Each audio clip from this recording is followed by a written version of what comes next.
अस्सलाम वालेकुम। क्रिकेट वैसे तो एक खेल है और खेल को खेल ही होना चाहिए। और कल खेल के इख्तिताम पे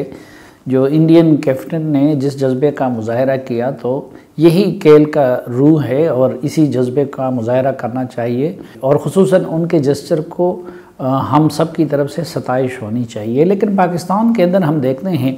कि क्रिकेट खेल से बढ़ के एक सनत और कारोबार बन चुका है और दूसरा पाकिस्तान में ये सियासत का भी मौजू बन चुका है और पाकिस्तान की सियासत में भी इसका बड़ा अमल दखल है। लेकिन उससे बढ़कर ख़ुसूसन ये पाकिस्तान और इंडिया के मुकाबले और दोनों के ताल्लुकात का भी एक अहम तरीन मौजू बन चुका है। इसलिए हम जैसे लोग जिनको बज़ाहिर इस वक्त क्रिकेट देखने की न फुर्सत मिलती है न ज़्यादा दिलचस्पी है, तो हमें भी उसकी ख़बर लेनी और देनी पड़ती है। तो कल जो कुछ हुआ, एक तो हकीकत ये है कि पाकिस्तानी क्रिकेट टीम जिस तरह टीम के तौर पर खेली है तो उसने पूरे पाकिस्तानियों के दिल खुश कर दिए और ख़ुसूसन इंडिया को वर्ल्ड कप में जिस तारीख़ी और मुतोड़ शिकस्त से दो चार कर दिया है तो उसकी वजह से पूरे इंडिया में सपे मातम बिछ गया है। और फिर मकबूजा कश्मीर में ख़ुसूसन वहाँ मुहासरा शुदा मुसलमानों ने और महसूर इंसानों ने जो जश्न मनाया तो शायद पिछले 2 सालों के दौरान कश्मीरियों को पहली मर्तबा खुशी मनाने का मौका मिला और ऐसी खुशी थी कि वो ज़ाहिर है कि जब इस तरह के मौके पे जश्न मनाते हैं, पाकिस्तान के हक़ में नारे लगाते हैं तो ये सिर्फ उनका एक जश्न नहीं होता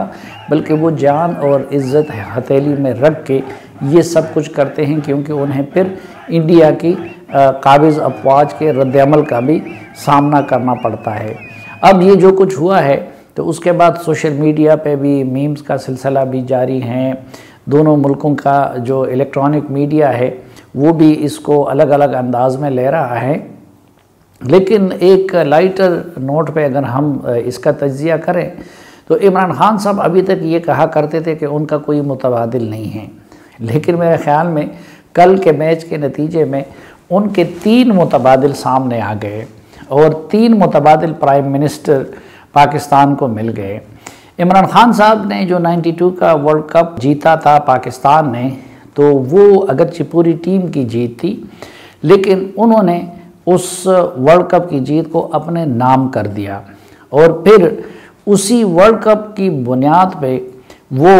लोगों से ये कहते थे कि मैंने वर्ल्ड कप जीता है तो इसलिए मैं पाकिस्तान का प्राइम मिनिस्टर भी बन सकता हूं और मुझे पाकिस्तान का प्राइम मिनिस्टर भी बनना चाहिए। और जब लोग उनसे कहते थे कि आप पाकिस्तान को चलाएंगे कैसे, तो वो क्रिकेट वर्ल्ड कप की मिसालें देते थे कि मैंने अगर वर्ल्ड कप जीता है तो मैं पाकिस्तान को भी चला सकता हूं। और बिलाखिर वो ये हक जताते जताते जताते यहाँ तक आ गए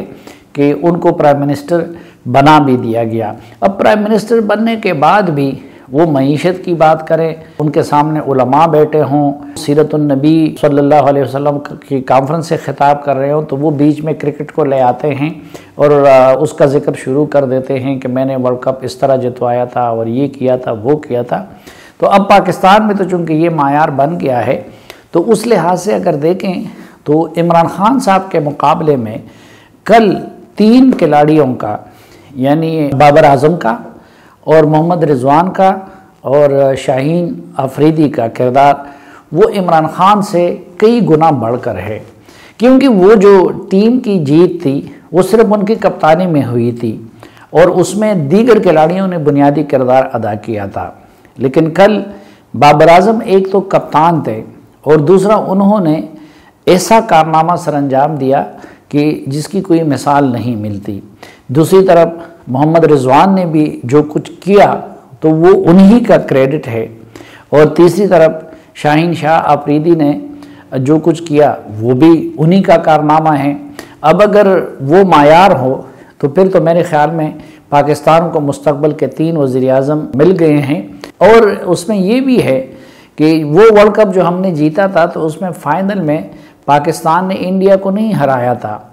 कल जो इन तीनों खिलाड़ियों ने किया है तो अगर क्रिकेट की जीत और हार को पाकिस्तान में सियासत के लिए मायार बनाया जाता है या वज़ीर आज़म के लिए वो किसी को क्वालिफ़ाई करता है, तो फिर मेरे ख़्याल में तो ये तीनों इमरान खान से बढ़ के क्वालिफ़ाई करते हैं, क्योंकि उन्होंने पाकिस्तान के एक बहुत बड़े हरीफ और दुश्मन मुल्क जो इस वक्त एक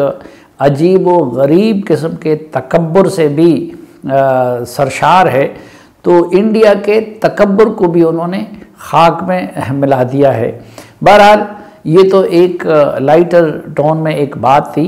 और क्रिकेट का हवाला था, लेकिन एक और साहब जो पिछले 3 साल के दौरान ये समझते थे इमरान खान की तरह कि उनका कोई मुतबादिल नहीं है, तो उनका मुतबादिल भी मिल गया और वो इक़्तिदार से महरूम भी हो गए। उनका नाम जाम कमाल ख़ान है। जाम कमाल ख़ान का बलूचिस्तान का इक़्तिदार कल इख्तिताम को पहुंचा और जाम कमाल साहब कई हवालों से इमरान खान साहब से मुख्तलिफ थे। मसलन वो इंतहाई शाइस्ता गुफ्तगू करते हैं और वो मिलने जुलने में, चूँकि तबलीगी जमात से भी उनका वास्ता रहा है, तो बड़े सॉफ्ट स्पोकन होते हैं। लेकिन जिस तरीके से वो चूँकि इमरान खान की तरह इस्टेब्लिशमेंट के कांधे पे सवार हो के इक़्तिदार में आए थे, तो इस दौरान उन्होंने अपने मेंबरान असम्बली को या अपने वज़ीरों को कोई ख़ास अहमियत नहीं दी, क्योंकि वो भी उस ज़ोर में मुब्तला थे कि वो इस्टेब्लिशमेंट के चॉइस हैं और जब तक इस्टेब्लिशमेंट उनके साथ है तो उनका कोई कुछ नहीं बिगाड़ सकता, या दूसरे अल्फाज में वो भी ये कहते थे कि मेरा कोई मुतबादिल नहीं है। लेकिन अब लगता है कि उनके एक नहीं कई सारे मुतबादिल सामने आ गए हैं, जिसमें मजबूत तरीन कुद्दूस बिज़िंग जो है। लेकिन सियासत के अलावा अगर हम इसको एक और हवाले से देखें तो ये मकाफ़ात अमल भी है जो हमारे लोग जहन में नहीं लाते। अब देख लीजिए कि 3-4 साल कबल जाम कमाल साहब और उनके साथियों ने जो कुछ इस्टेब्लिशमेंट के ईमा पे नवाज शरीफ के साथ किया था, आज उसी बाप पार्टी के अपने साथियों के हाथों वही कुछ उनके साथ हो गया। और शायद आने वाले कल में इस वक्त जिन लोगों ने उनके साथ किया है तो वो फिर उनके साथ भी हो जाएगा। लेकिन इसमें एक और तकलीफदेह पहलू उनके लिए ये है कि इमरान खान साहब ने भी उनके साथ बेवफाई की। हम इसलिए उन पे तनकीद करते थे कि माजी में वो नवाज शरीफ के साथ थे, और सीपैक के मामले पे जब नवाज शरीफ साहब पे हम तनकीद करते थे कि उसने बलूचिस्तान को ड्यू शेयर नहीं दिया, उसने खैबर पख्तूनख्वा को ड्यू शेयर नहीं दिया, तो जाम कमाल साहब और सनाउल्लाह ज़हरी जैसे लोग मियां नवाज शरीफ का दिफा किया करते थे उस वक़्त। लेकिन अब जबकि उन्होंने वफ़ादारी बदल दी थी और बाप पार्टी के सरबराह और वज़ीर आला बने थे, तो फिर जाम कमाल साहब की वो तकरीर रिकॉर्ड पे है कि वो उसी नवाज शरीफ पे तनकीद किया करते थे और इमरान खान साहब के बारे में ये दावे किया करते थे उनकी खुशामद की खातिर कि जो हक़ नवाज शरीफ ने बलूचिस्तान को नहीं दिलवाया था वो इमरान खान साहब ने ला के दिलवा दिया। हालांकि नवाज शरीफ के दौर में भी वो अपने सूबे के साथ एक लिहाज से बेवफाई कर रहे थे नवाज शरीफ की खुशनुदी के लिए, और फिर इमरान खान की खुशनुदी के लिए वो ये भी गलत कह रहे थे, क्योंकि इमरान खान के दौर में बलूचिस्तान को तो क्या मिलता, बल्कि उल्टा उनके दौर में सीपैक का बुरा हशर कर दिया गया। और इस वक्त भी सूरत हाल ये है कि गवादर के लोगों को पीने का पानी तक नहीं मिलता। लेकिन आज जब उन पे मुश्किल घड़ी आई तो इमरान खान साहब ने चंद रोज़ पहले भी जब वो अपनी काबीना के साथ बैठे थे तो उनको फ़ोन किया और वो फ़ोन स्पीकर ऑन करके उनके काबीना के लोगों को सुनवाया भी गया कि मैं आपके साथ खड़ा हूँ। फिर जाम कमाल साहब पिछले दिनों जब इस्लामाबाद आए थे शाम को, फिर मेरे साथ भी उनकी मुलाकात हुई तो उन्होंने कहा कि इमरान खान साहब ने मुझे कह दिया कि मैं आपके साथ डट के खड़ा हूँ, और मेरे साथ इंटरव्यू में भी उन्होंने ये कह दिया। लेकिन अमलन इमरान खान साहब ने उनके बचाव के लिए कुछ भी नहीं किया। अब बहरान बलूचिस्तान में था, लेकिन बलूचिस्तान जाने की बजाय इमरान खान साहब